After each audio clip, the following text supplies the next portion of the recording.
The Secret Service tells CNN tonight it's aware of this now deleted post by Elon Musk asking why no one is even trying to assassinate Joe Biden or Kamala Harris. Musk posted this just hours after what happened at Trump International yesterday, initially refusing calls to take it down. But then, after one X-user suggested that he was being misinterpreted, Musk responded, quote, "Fair enough. I don't want to do what they have done, even in jest." He has since claimed several times that it was just a joke.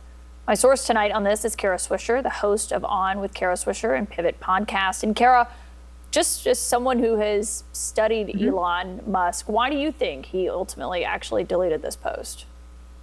Well, because I'm sure his legal team said you need to delete this post. It's a very serious thing to do, especially when he has 193 million people following him, or being force followed in some cases with him, has been widely reported. So I think it was a step too far. Although he takes steps too far all the time, he was actively retweeting and commenting on the Haitian pet eating situation, which was all false. And he does it regularly, but this one was a little too far, I think, even for him.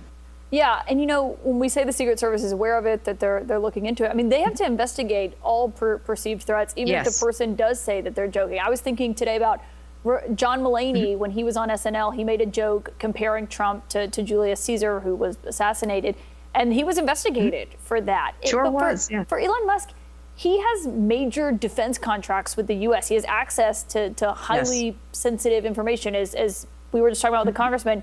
They are sending, SpaceX, his company, to go and retrieve the astronauts that are stuck in outer space. I mean, this is not just your crazy uncle tweeting this, No, it's not. And let me tell you, if the CEO of Lockheed did this, there would be hell to pay, essentially. So I think it's, he obviously is being treated differently from the average citizen and definitely from any other CEO.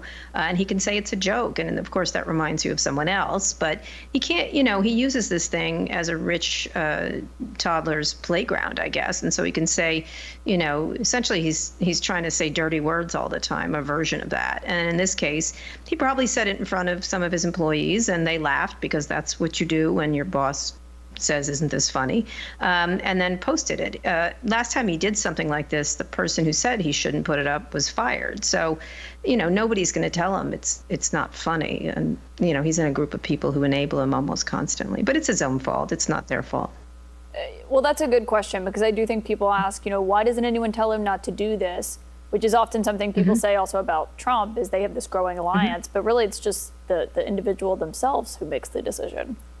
That's absolutely true. But Elon Musk fires people who disagree with him regularly. So I think that's one of the issues. And, a lot of people are sort of in this, and they think it's one giant joke about everything, including the Haitian pets, or it's trans people, or whatever. He constantly, and of course he retweeted Tucker Carlson's interview with a Hitler apologist. And he just does this just to cause problems. And very much like Trump, if attention is away from him for 5 seconds, it's like he can't breathe. And so he does these things to create drama around himself, so he stays in our daily lives constantly. So eventually he and Trump will start to fight over attention if President Trump wins again, and that'll probably be a problem. But eventually they'll come to blows because both of them seek attention.